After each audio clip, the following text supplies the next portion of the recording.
नमस्कार साथियों, मैं अजय कुमार युग इंस्टीट्यूट के इस ऑनलाइन क्लास में आप सभी का स्वागत करता हूं। और दोस्तों, आज हम पढ़ने वाले हैं एक साथ चार टॉपिक, जिसमें हम कवर करेंगे कैलेंडर को, क्लॉक को, डाइस को और फिगर काउंटिंग को। इस प्रकार से हम एक ही वीडियो में चार टॉपिक कवर करेंगे और जहां से क्वेश्चन ज्यादातर पूछे जाते हैं और लगभग किस टाइप के क्वेश्चन पूछे जाते हैं, हम मोस्ट इंपॉर्टेंट क्वेश्चन आपको सॉल्व करवाने वाले हैं दोस्तों। तो चलिए देखते हैं, ज्यादा बात नहीं करेंगे, हम सीधे टॉपिक में आएंगे। और टॉपिक है हमारा क्या, पहला कैलेंडर। तो चलिए, कैलेंडर के कुछ सवाल हैं जो कि हर टाइप का सवाल है और लगभग इन 4 सवालों से आपका पूरा टॉपिक कवर हो जाएगा दोस्तों। और मैं बताऊंगा कि इन सवालों को हम कितना सटीक तरीके से और सरल तरीके से बहुत ही कम समय में सॉल्व करेंगे। तो चलिए, पहला सवाल है, देखिए इसका, कि 26 जनवरी 2020 को कौन सा दिन होगा। यानी इसका 26 जनवरी 2020 को दिन पूछा है और दिन निकालने के लिए हम एक फार्मूला यूज करते हैं, जो कि फार्मूला क्या है, अगर आपको क्या निकालना हो, डे निकालना हो, तो डे में हम क्या करते हैं, सबसे पहले हम लिखते हैं क्या, डेट। हम डेट लिखेंगे और डेट लिखने के बाद हम मंथ कोड लिखते हैं। मंथ कोड लिखने के बाद हम सेंचुरी कोड लिखते हैं और सेंचुरी कोड लिखने के बाद हम ईयर, ईयर के बाद लीप ईयर, और लीप ईयर लिखने के बाद सबको जोड़ते हैं और जोड़ने के बाद हम 7 से डिवाइड करते हैं। और इतना करने के बाद जो हमारा ऑड डे आएगा, उस ऑड डे के अनुसार हम दिन निकाल लेते हैं। तो चलिए इसको सॉल्व करते हैं। तो सबसे पहले हम क्या लिखेंगे, 26 डेट। और इसका जनवरी का मंथ कोड क्या हो जाता है, ये मैंने वीडियो में बताया है। बाकायदे कैलेंडर को आपको टॉपिक वाइज पढ़ाए हैं, हर एक टाइप को अलग अलग वीडियो में बताया है। आप प्लेलिस्ट में जाइएगा और वहां पे देखिएगा, ठीक है। तो देखिए, जनवरी का कोड हो जाता है आपका 1। अब यहां पे एक चीज ध्यान देने की जरूरत है, 26 जनवरी 2020, क्या हमारा 2020 एक साधारण वर्ष है कि लीप वर्ष है, यानी एक नॉर्मल ईयर है या कहेंगे क्या, लीप ईयर है। तो यहां से पता चलेगा कि ये एक लीप ईयर है, अतः लीप ईयर के लिए आपका कोड क्या हो जाता है, 0 हो जाता है। तो यहां पे हम क्या रखेंगे, 0 रखेंगे। फिर हम क्या रख चुके, मंथ कोड रख लिया। अब हम लिखेंगे सेंचुरी कोड, और 20वीं सेंचुरी का कोड यहाँ पे 6 होता है। और फिर ईयर हमारे बचते हैं कितने, 20, और फिर ईयर हो गया।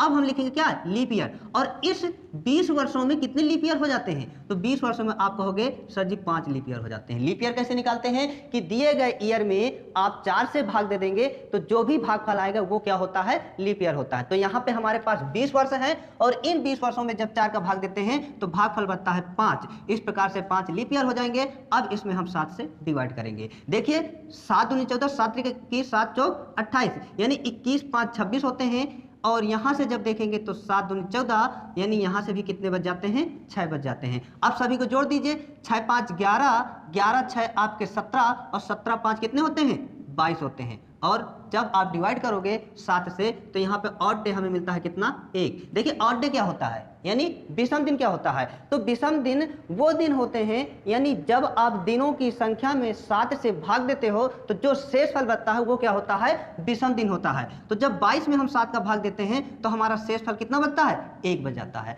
और इस 1 के अनुसार हम दिन निकालते हैं, यानी हमारा दिन क्या हो जाएगा, सोमवार हो जाएगा। क्या हो जाएगा, सोमवार हो जाएगा, ठीक है। सॉरी, यहां पे दिन हो जाएगा आपका क्या, रविवार। यानी हम कह सकते हैं कि 26 जनवरी 2020 को दिन हमारा कौन सा होगा, रविवार होगा। आंसर हमारा क्या निकल के आया कि रविवार होगा। यानी एक विषम दिन पर हमारा दिन हो जाता है क्या, संडे। देखिए, इसकी ट्रिक ये है बेटा कि जब ऑड डे 1 आता है तो हम संडे से शुरुआत करते हैं। 1 विषम दिन पर संडे, 2 विषम दिन पर मंडे, 3 विषम दिन पर ट्यूसडे, और 4 विषम दिन पर वेडनेसडे, 5 विषम दिन पर थर्सडे, और 6 विषम दिन पर क्या होता है, फ्राइडे हो जाता है, और 0 विषम दिन पर आपका सैटरडे हो जाता है, और फिर ये रोटेट हो जाएगा, यानी 1 विषम दिन पर क्या हो जाएगा, संडे हो जाएगा। तो यहाँ पे विषम दिन हमारा 1 आया है, अतः कौन सा दिन हो जाएगा, संडे हो जाएगा, ठीक है। ये सवाल हमने इसे सॉल्व किया। अब हम सॉल्व करेंगे दूसरा सवाल। दूसरा सवाल क्या कह रहा है कि यदि 5 मार्च 2005 को ट्यूसडे रहा हो, क्या रहा हो, ट्यूसडे रहा हो, तो बताइए 8 मई 2005 को कौन सा दिन होगा। कैसे सॉल्व करेंगे, सेम इसी फार्मूले पे रखेंगे और हम देखेंगे क्या, 5 मार्च, यानी सबसे पहले क्या लिखेंगे, दिन लिखेंगे। फिर मार्च का कोड कितना होता है, देखिए कोड क्या होते हैं, यानी हर एक मंथ के कोड कैसे याद करेंगे, तो आप याद रखिए 144, 025, 036 और 146। तो यहाँ पे मार्च का हमें निकालना है, तो 144 यानी 144, जनवरी, फरवरी, मार्च। अब यहाँ पे देखिए मार्च का क्या हो जाता है, 4 हो जाता है, तो यहाँ लिखेंगे 4। अब 20वीं सेंचुरी का मैंने बताया 6 कोड होता है, और इन 5 वर्ष लिखेंगे, और इन 5 वर्षों में लीप ईयर की संख्या हो जाएगी आपकी 1, और फिर हम 7 का भाग दे लेते हैं। जब भाग देते हैं तो हमें कितना बचता है, 6 1 7 यहाँ से कैंसिल हो गया, और 5 4 9, यानी यहाँ से बचा कितना 2, अब 5 2 7, यानी यहाँ से हमें मिला कितना 0 मिला। 0 क्या मिला बेटा, 0 हमें मिला ऑड डे, और इस ऑड डे पे हमारा कौन सा दिन होता है, सैटरडे होता है।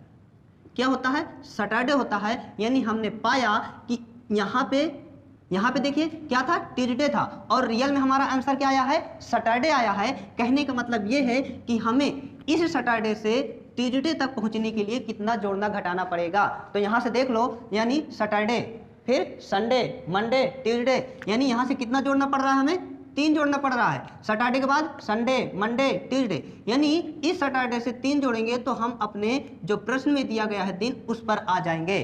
ठीक है, तो अब इसको भी देखेंगे, हम इसको देखेंगे तो सबसे पहले क्या लिखेंगे 8, फिर मंथ कोड। अब मई का कोड क्या होता है आपका 1 4 4 0 2 5, यानी जनवरी, फरवरी, मार्च, अप्रैल, मई, यानी कितना कोड हो जाएगा, 2 कोड हो जाएगा।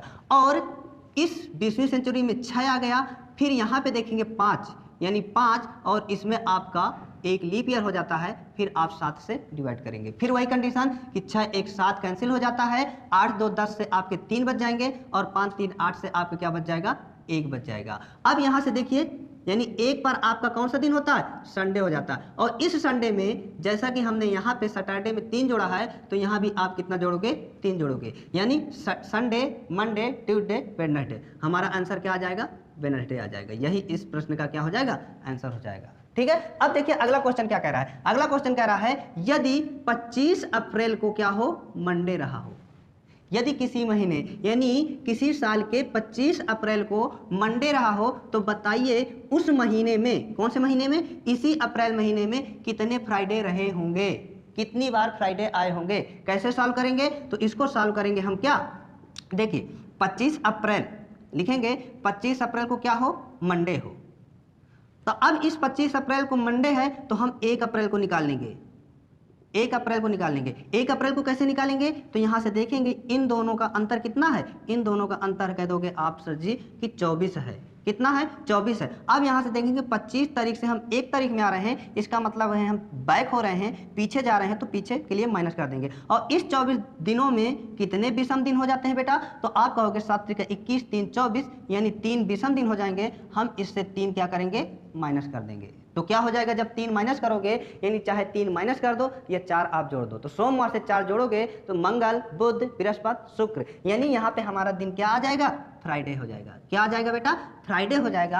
अब हम देख पा रहे हैं कि 1 तारीख को फ्राइडे है। इसका देखो फार्मूला क्या होता है, यानी इसका कंसेप्ट क्या होता है कि किसी महीने की, किसके 30 दिन वाले महीने में 1 और 2 तारीख को जो भी दिन आते हैं वो आपके 5 बार आते हैं। अब यहाँ पे हमने देखा कि 1 तारीख को फ्राइडे आया है और पूछा भी क्या गया था, फ्राइडे। अतः ये फ्राइडे उस महीने में कितनी बार आए होंगे, उस महीने में 5 बार आएंगे।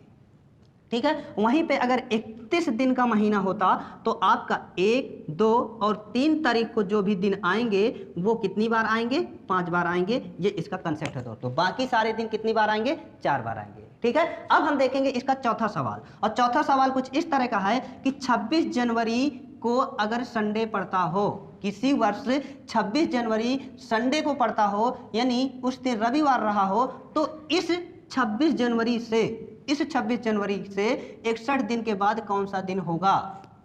कैसे करेंगे इस सवाल को, तो देखेंगे मान लीजिए कि 26 जनवरी आज ही के दिन हो। क्या हो बेटा, आज ही के दिन हो, तो आज के दिन क्या हो, संडे है।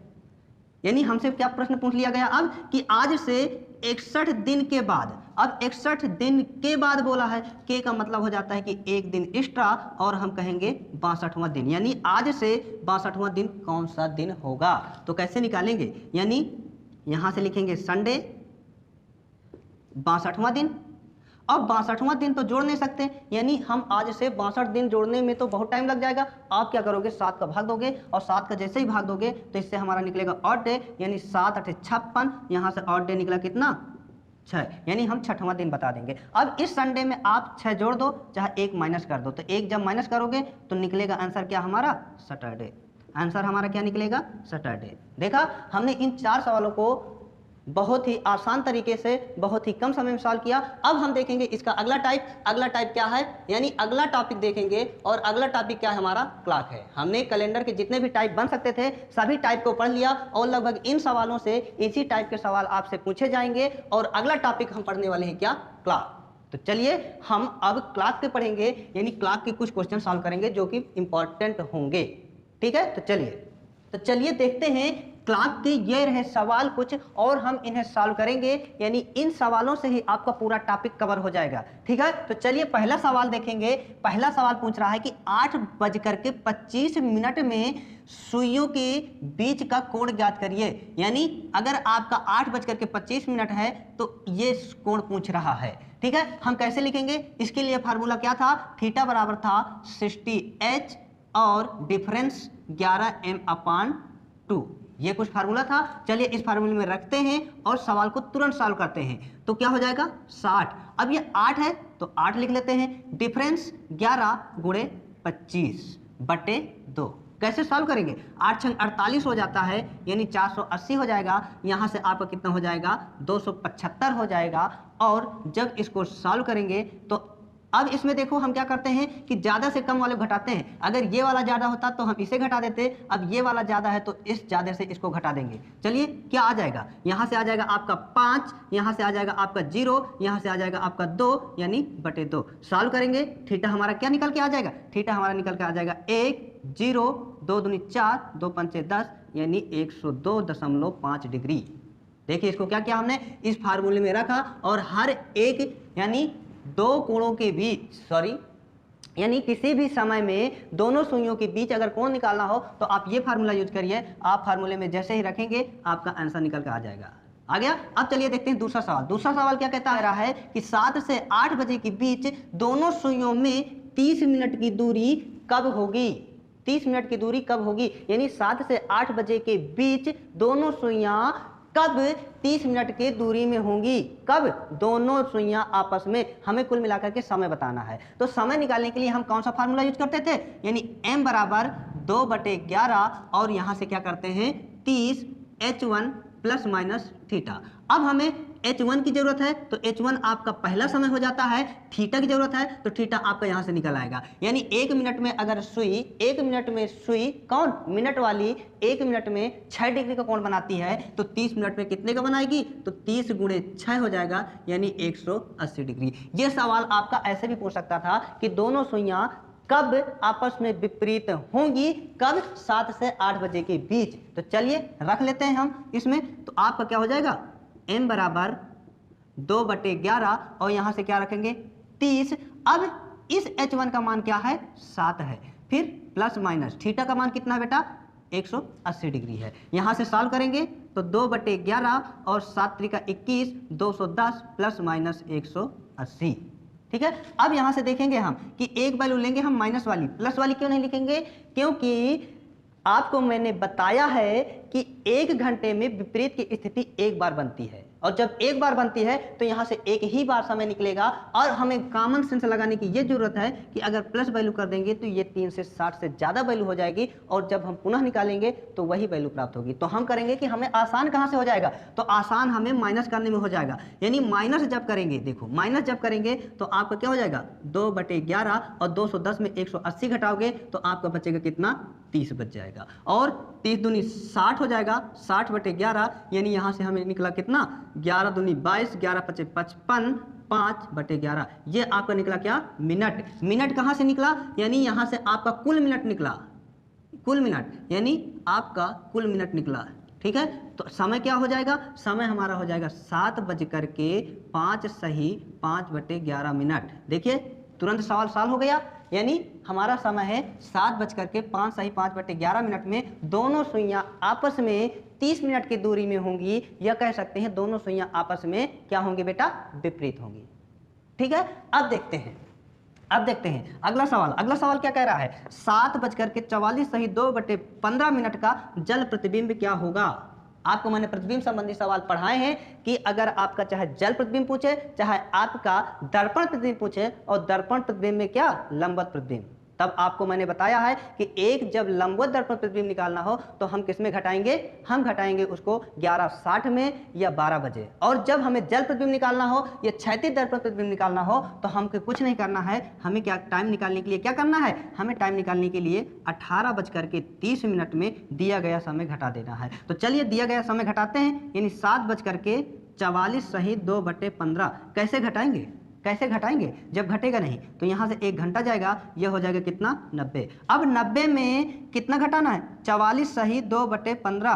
कैसे घटेगा, देखिए क्या हमें इसको गुणा करने, यानी 15 का गुणा 44 में करें, फिर 2 जोड़ें, फिर बाद में घटाएं, नहीं दोस्तों, हम क्या करेंगे, इस 44 की जगह हम इसमें कितना घटा देंगे, 45 घटा देंगे। तो जब 90 में 45 घटाएंगे तो बचेगा कितना, 45, और आप इसको घटा दो, यानी 15 में 2 गए, कितने बचेंगे, 13/15। ये आपका आया 90 में जब इस चीज़ को घटाएंगे तो कितना आ गया यहाँ से, 45 सही 13/15 मिनट। और समय क्या हो जाएगा, यहाँ बचेगा आपका 17, और 17 में 7 चले जाएंगे तो बचेगा 10, यानी इस 7:44 सही 2/15 मिनट का जल प्रतिबिंब हमारा क्या हो गया, 10:45 सही 13/15 मिनट। ठीक है, अब देखेंगे हम चौथा सवाल। चौथा सवाल क्या कह रहा है, किसी घड़ी की मिनट की सुई 60 मिनट में पार कर जाए, किसको, घंटे वाली सुई को। यानी सवाल कह रहा है किसी घड़ी की मिनट वाली सुई घंटे वाली सुई को 60 मिनट में पार कर जाती है, तो बताइए 55 घंटे में घड़ी धीम होगी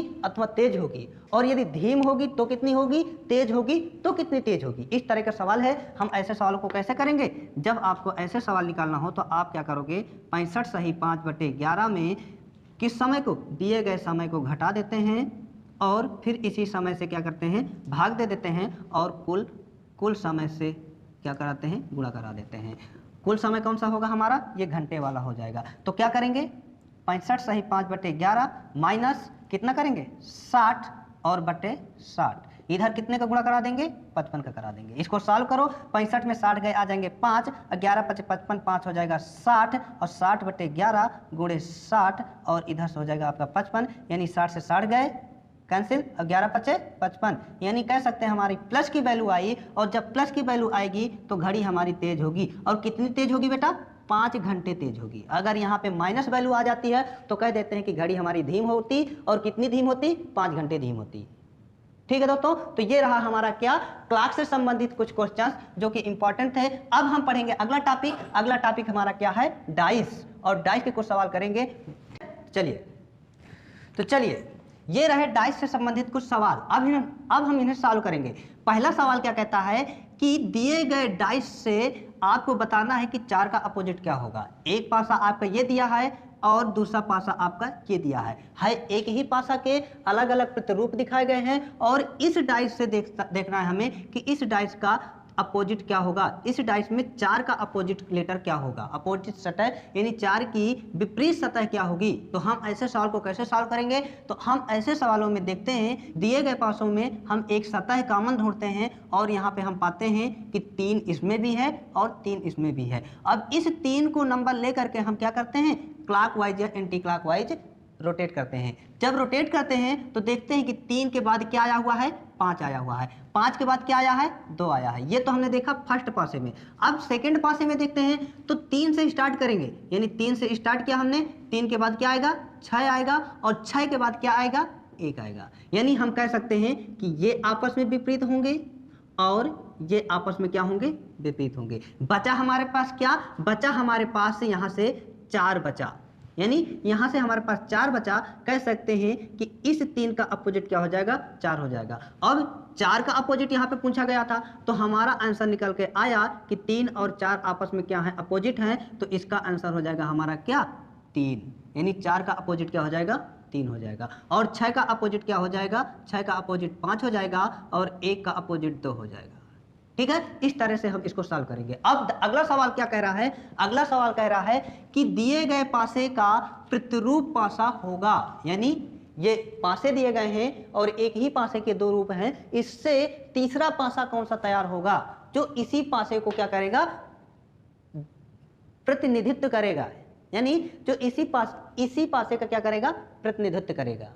ठीक है, तो चलिए देखते हैं, हम वही कंडीशन अपनाएंगे, इनमें से देखेंगे कॉमन, और कॉमन हमें क्या मिला, 6 का मिला। फिर इसको लेकर के हम झूम जाएंगे, यानी गोल गोल घूम जाएंगे, और जब गोल गोल घूमेंगे तो हमें मिलेगा 6 2 4, यहाँ से 6 1 3, देखेंगे कि 4 और 3 आपस में विपरीत हैं, 2 और 1 आपस में विपरीत हैं, और इस 6 का विपरीत क्या हो जाएगा, 5 हो जाएगा। ठीक है, तो देखेंगे हम कि अगर इसमें 5 है तो क्या नहीं होना चाहिए, 6 नहीं होना चाहिए, तो ये कतई नहीं होगा। अब इसको देखेंगे कि 4 है तो क्या नहीं होना चाहिए बेटा, 3 नहीं होना चाहिए। चलिए ये तो सही हो गया। इसको देखेंगे, अगर 2 है तो 1 नहीं होना चाहिए, 2 है तो 1 नहीं होना चाहिए, चलिए 2 है तो 1 नहीं है, और यहाँ पे अगर 5 है तो 6 नहीं होना चाहिए। कह सकते हैं कि इसका राइट आंसर क्या हो जाएगा, बी आंसर हो जाएगा। इसको देख लेते हैं, अगर 4 है तो 3 नहीं होना चाहिए, और यहाँ पे 3 दिया है, अतः ये आपस में विपरीत हो जाएंगे। और विपरीत सतह, देखिए जो आपस में विपरीत होते हैं, यानी जो आपस में विपरीत सतहें होती हैं, वो कभी भी आपको दिखाई नहीं देंगी। अगर एक आपके सामने होगी तो दूसरी आप छिपी हुई होगी। ठीक है, यानी जो भी आपस में दिख रहे हैं ये कभी भी आपस में विपरीत नहीं होंगी। और यहाँ पे हम देख रहे हैं कि 4 और 3 आपस में विपरीत है, अतः ये पासा नहीं बन सकता। और इसको देखेंगे कि 2, अब यहाँ पे 2 के अपोजिट में 1 है, और 2 1 आपस में अपोजिट सतह हैं, और ये एक साथ नहीं हो सकते, अतः ये क्या हो जाएगा, गलत हो जाएगा, और इसका राइट आंसर क्या हो जाएगा, ये हो जाएगा। चलिए अगला सवाल क्या कह रहा है, अगला सवाल कुछ इस तरह का, प्रसारित पासा दिया हुआ है, और इस प्रसारित पासा से आपको बताना है कि कौन सा पासा बन सकता है।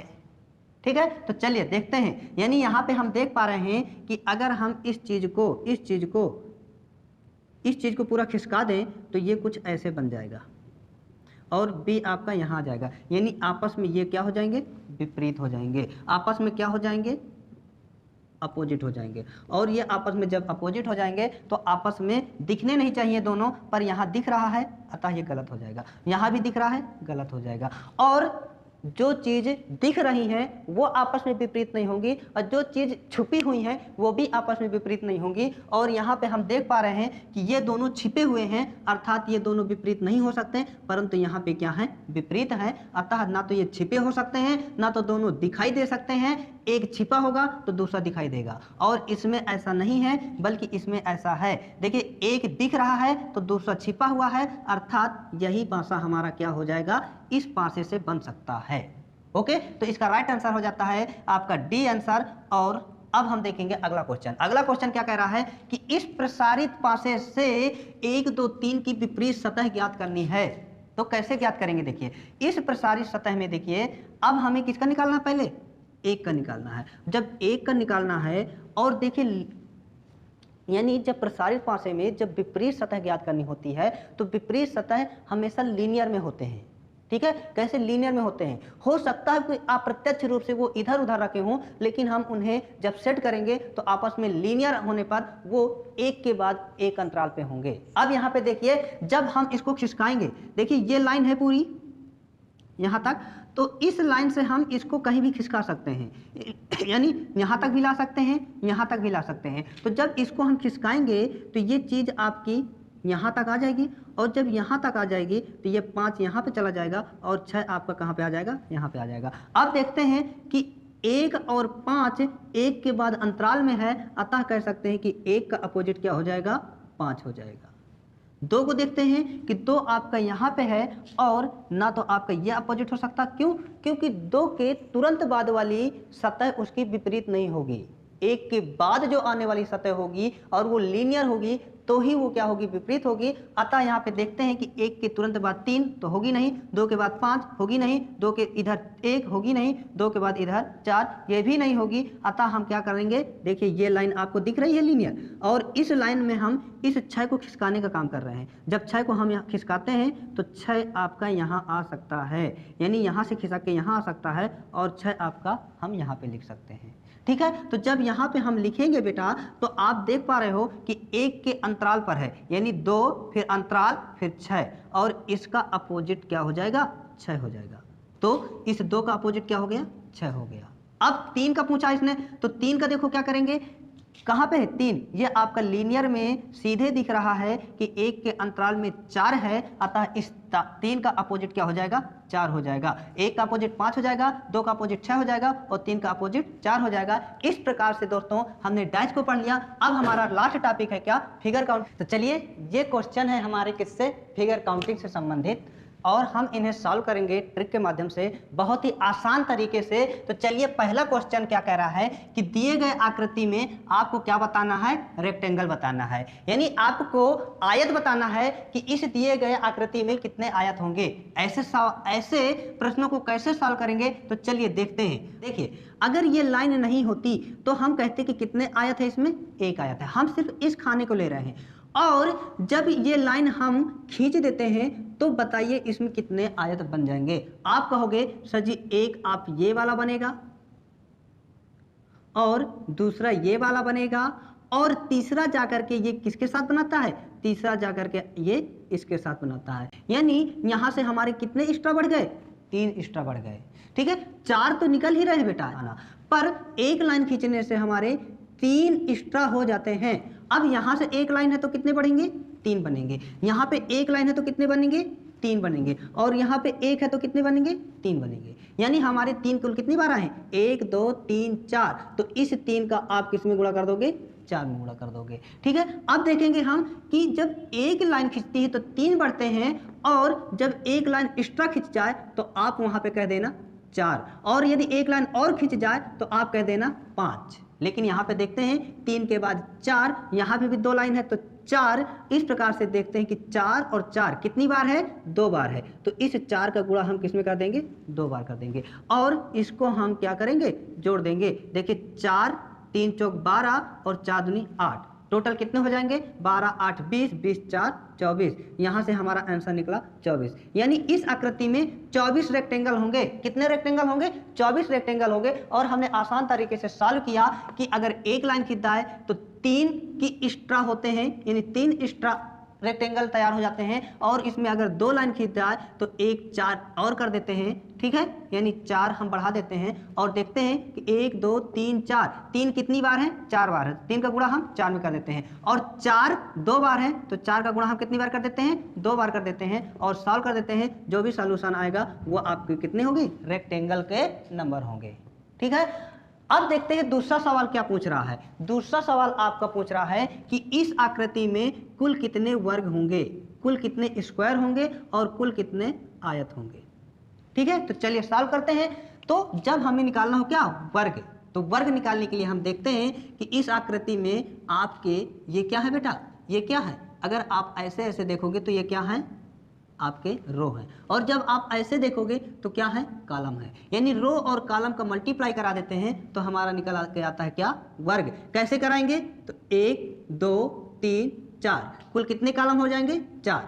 रो कितने हो जाएंगे, 1 2 और यहाँ से 3। अब हम क्या करेंगे कि लास्ट कॉलम से लास्ट रो को मल्टीप्लाई कराएंगे, सेकेंड लास्ट से सेकेंड लास्ट रो को मल्टीप्लाई कराएंगे, और थर्ड लास्ट कॉलम से थर्ड लास्ट रो को मल्टीप्लाई कराएंगे। और जब तक पेयर बनेंगे तब तक हम मल्टीप्लाई कराएंगे, और मल्टीप्लाई कराने के बाद हम क्या करेंगे, आपस में जोड़ देंगे। तो 4 3 4 गुणे 3 4 3 12, 3 गुणे 2 यानी 3 दूनी 6, और 2 1 कम 2 यानी 2 गुणे 1। यहाँ से क्या निकलेगा, 4 3 12, 3 दूनी 6, 2 1 कम 2, और हमारा आंसर क्या निकल के आया, 12 6 18 2 20। यानी वर्गों की संख्या कितनी निकल आएगी, 20। अब देखेंगे कि आयत, आयत कैसे निकालेंगे। तो आयत में भी हम कॉलम और रो का मल्टीप्लाई कराते हैं, लेकिन हम सम ऑफ कॉलम और सम ऑफ रो का मल्टीप्लाई कराते हैं। मतलब कि इसको का सम ऑफ कॉलम 4 3 7 7 2 9 9 1 10।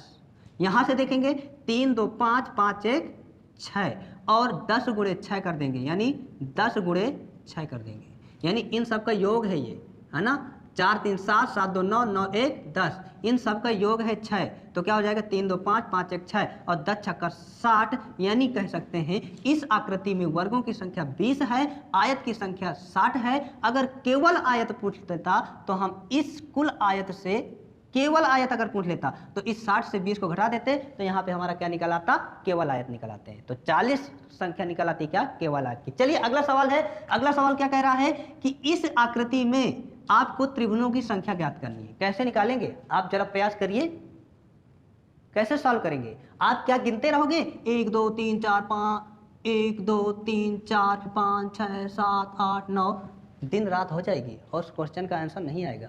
तो चलिए कैसे सॉल्व करेंगे क्वेश्चन का आंसर, देखो हम कैसे सॉल्व करेंगे। तो आप देख रहे हो 1 2 3 4, कितने हैं? 4 हैं। और इधर से कितने हैं? 1 2 3 है। तो चलिए पहले इधर सॉल्व कर लेते हैं। तो देखो जब आप नीचे से ऊपर जाते हो और जब आपका ये कॉमन फिगर बनता है तो आप क्या करते हो? कितने त्रिभुज हो जाएंगे? तो 1 2 3 4, यानी आप सभी को जोड़ देते हो। 4 3 2 1, सेम यहाँ भी है। कितने हो जाएंगे? 4 3 7, यानी 1 + 2 + 3 + 4, टोटल कितने हो जाएंगे? 4 3 7, 7 2 9, 9 1 10, यानी इस मंजिला से कितने निकले? 10। अब ये भी तो मंजिला है ना, 1 2 3 4, तो इससे कितने निकल आएंगे? इससे भी 10 निकल आएंगे। इससे भी 1 2 3 4, तो इससे भी कितने निकल आएंगे? 10 निकल आएंगे। चलिए सर, हमने ऐसे तो बात कर लिया, अब हम ऐसे बात करेंगे, ठीक है? यानी इस ऐसे बात करेंगे। तो ये जो लाइन खींची हुई है, ये जो लाइन खींची हुई है, इनकी बात करेंगे हम। तो कितनी है? 1 2 3 है, और तो 3 से हमारे क्या बनते हैं? 3 2 5, 5 1 6। ये तो रहा इस मंजिला की। जब इस मंजिला की बात करेंगे, यानी यहाँ से आगे की बात करेंगे, तो यहाँ से भी आ जाएंगे 6, और यहाँ की जब बात करेंगे इसमें भी 6, और जब लास्ट वाले में देखेंगे तो इसमें भी 6 निकल कर आ जाएंगे। अब इस प्रकार से सब जोड़ो, और जोड़ने के बाद जो आपकी ये संख्या हो, यानी 4, देखिए 1 2 3 4, तो इस 4 और 3 का मल्टीप्लाई करा दो, यानी 4 × 3, और जो भी आएगा उसको आप माइनस कर देना। चलिए जोड़िए, 10 दूनी 20, 10 तेई 30, 30, 6 6 दूनी 12, 6 3 18, 6 चौको 24, यानी -12। अब क्या हो जाएगा? यहाँ से कितना हो जाएगा? 44 - 12, यहाँ से बचेंगे कितने? 42। ये आपका क्या आ जाएगा? आंसर आ जाएगा। यानी इस आकृति में कुल कितने त्रिभुज हो जाएंगे? 42 त्रिभुज हो जाएंगे। अगर आप काउंट करते ना, गिनते रह जाते, दिन रात हो जाती, आंसर नहीं आता। इसीलिए ट्रिक अपनाइए दोस्तों, कुछ तरीके अपनाइए जिससे हमारा समय भी बचे और आंसर भी सटीक आ जाए। इसी में देखो एक ट्रिक और होती है कि अगर आपके ये नंबर बराबर है 1 2 3 1 2 3, तो यहाँ से देखो 3 3 बराबर हैं, तो आप 3 का क्यूब कर दो, तो 3 3 9 3 27, इस तरह भी आंसर आते हैं। लेकिन यहाँ पे दोनों अलग अलग हैं। नीचे आपकी संख्या कितनी है? 4 है, ऊपर 3 है, तो हम इसको ऐसे सॉल्व करेंगे। बेसिक हमारा क्या है कि इस लाइन से टोटल बन रहे हैं 10, इस लाइन से टोटल बन रहे हैं 10, और इस लाइन से टोटल बन रहे हैं 10, और सबको जोड़ दिया। अब इधर देखेंगे, एक लाइन खींची है, यानी 1 2 3, 3 2 5 1 6, इस लाइन से बन रहे हैं 6, इस लाइन से बन रहे हैं 6, इस लाइन से बन रहे हैं 6, और इस लाइन से बन रहे हैं 6। इस प्रकार से सबको जोड़ेंगे, और जो आपकी ये कॉमन है 4 और 3, यानी 12, हम कॉमन वाले क्या करते हैं? घटा देते हैं, हमारा आंसर आ जाता है। ठीक है, अब देखेंगे इस सवाल को। ये भी एक क्या है? बवाल है। यानी हम इसमें अगर काउंट करें कुल कितने त्रिभुज हैं तो कितने निकलेंगे? 1 2 3 4 5 6 7 8 9 10 11 12 13 14 15, अब गायब। चलिए कैसे करेंगे? इसका भी हमारे पास क्या है? तोड़ है। 1 2 3 4, कितने हैं बेटा? 4। यहाँ से देखेंगे 1 2 3 4, यानी देख पा रहे हैं कि 4 4 है, तो हम क्या करेंगे? आप सीधे नंबर डालो, 1 2 3 4। अब यहाँ से 1, फिर इसको आप जोड़ो, इस 1 में आप जोड़ो 2 को, कितना हो जाएगा? 3। इस 3 में आप 3 जोड़ो, कितने हो जाएंगे? 6। इस 6 में आप 4 जोड़ो, कितने हो जाएंगे? 10। अब सबको आप जोड़ दो, यानी 10 6 16, 16 3 19, 19 1 20। अब ये जो योग आया है ना हमारा, तो इस योग में इसके पहले वाले को छोड़ो, सेकंड वाले को जोड़ो, फिर उसके बाद को छोड़ो, फिर उसके बाद वाले को जोड़ो, यानी जो हमारा जोड़ आया है उसके तुरंत बाद वाले को छोड़ो, आगे वाले को जोड़ो, फिर उसके आगे वाले को बाद वाले को छोड़ो, फिर उसके आगे वाले को जोड़ो, यानी 6 और 1 7, यानी यहाँ से 20 + 7, टोटल कितने हो जाते हैं? 27। इस आकृति में कुल कितने त्रिभुज हैं? 27 त्रिभुज हैं। इस आकृति में कुल कितने त्रिभुज हैं? 27 त्रिभुज हैं। ठीक है, उम्मीद करता हूँ अच्छे समझ में आ गया। अब हम देखेंगे पांचवा क्वेश्चन। पांचवा क्वेश्चन देखो क्या कह रहा है, इस स्टार में कुल कितने त्रिभुज हैं? तो आप याद रखिए कि जब आपका स्टार दिया हो तो इसमें टोटल 10 होते हैं, जब आपका शक्तिमान वाला स्टार दिया हो तो उसमें आपके 8 होते हैं। चलिए इसको कैसे करेंगे? तो आपके देखो ये कोने वाले हो जाते हैं कितने? टोटल 5। कोने वाले टोटल कितने हो जाते हैं? 5। और इन्हीं कोनों से आप ले लो अगर आप इस कोने को लोगे तो कौन सा त्रिभुज बनेगा आपका? आपका त्रिभुज बनेगा कुछ ये वाला, एक ये हो गया। दूसरे त्रिभुज को लोगे आप तो ये और ये दो हो गए। तीसरे से आप लोगे तो तीसरे से आपका बनेगा कौन सा? ये तीन हो गए। जब आप चौथे को लोगे तो चौथा आपका बन जाएगा कौन सा? चौथा आपका बन जाएगा ये चौथा आपका ये बन गया। और इस तरह पांचवें से भी बन जाता है आपका ये वाला। इस प्रकार से 5 + 5 = 10 त्रिभुज होते हैं। अब लास्ट सवाल है हमारा आज का, जो कि घन से रिलेटेड है। और इस घन में पूछे गए हैं कि छिपे हुए घन कितने होंगे इस आकृति में और कुल घन कितने होंगे। ठीक है, आप कह दोगे कि सर जी 1 2 3 4 5 6 7 8 9 10 और टप से बोल दिया कि सर जी इस आकृति में 10 घन हैं। सर जी कहेंगे सर जी ये तो आपका गलत है। तो सर जी कहते हैं आप ही बताइए। तो चलिए हम बताते हैं कि छिपे हुए घन कितने होंगे और कुल घन कितने होंगे। तो देखिए आपको इस त्रिभुज में यानी सॉरी इस आकृति में कुल कितने मंजिल दिख रहे हैं? 1 मंजिल हो गया, ये कितना हो गया? 2 मंजिल हो गया, ये कितना हो गया? 3 मंजिल हो गया और ये चौथी मंजिल हो गई। कुल कितने मंजिल हैं इस आकृति में? 1 2 3 4। तो हर एक मंजिल में उसकी संख्या डाल दीजिए। आप क्या डालोगे? इस मंजिल, कौन सी मंजिल है? 1, तो 1 में आप 1 1 संख्या डाल दो। दूसरी मंजिल में आप 2 2 डाल दो। तीसरी मंजिल में आप 3 3 डाल दो और चौथी मंजिल में आप 4 डाल दो। ठीक है, जितने भी त्रिभुज हो 4 4 डाल दो। तो चलो इन सबको जोड़ लेते हैं। तो 1 2 3 4, नीचे वाले से कितने हो जाएंगे? 4। सेकंड वाले से कितने हो जाएंगे? 2 2 2 4, 2 3 6। तीसरे वाले से कितने हो जाएंगे? 6। और चौथे वाले से कितने हो जाएंगे? 4। अब सबको जोड़ दो आप। तो 6 4 10, 6 4 10, यानी टोटल कितने हो जाएंगे? इस आकृति में 20 घन हैं। 20 कुल घन है, 20 कुल घन है। पर छिपे हुए कितने घन हैं? तो आप कह दोगे सर जी छिपे वाले क्या होंगे? कुछ छिपे वाले होंगे, कुछ दिखने वाले होंगे। तो आप दिखने वालों को घटा दीजिए तो कौन से आंसर आ जाएंगे? छिपे वाले हो जाएंगे। तो चलिए दिखने वाले कौन कौन से हैं? 1 2 3 4 5 6 7 8 9 10, यानी हमें दिखने वाले कितने मिले? 10। तो इस 20 में 10 आप घटा दोगे तो 10 क्या निकल आएंगे आपके? छिपे हुए। यानी 1 2 3 4, 4 3 7, 7 2 9, 9 1 10 और इस 10 को आप घटा दोगे तो छिपे हुए निकल आएंगे। यानी हम कह सकते हैं कि दिखने वाले टोटल 10 हैं और छिपे हुए 10 हैं। टोटल कितने हो जाएंगे? आपके 20 हो जाएंगे। ठीक है, इसी में अगर मैं एक आकृति और दूं आपको, बताइए इसमें कितने होंगे? 1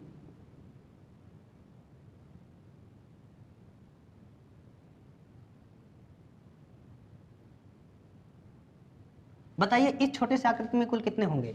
तो आप कहोगे सर जी 1 1 1 2 2 और यहाँ पे 3। तो 1 2 3 3 2 5 5 2 7 7 7 3 10। आप कहोगे सर जी दिखने वाले कितने हैं? तो 1 2 3 4 5 6।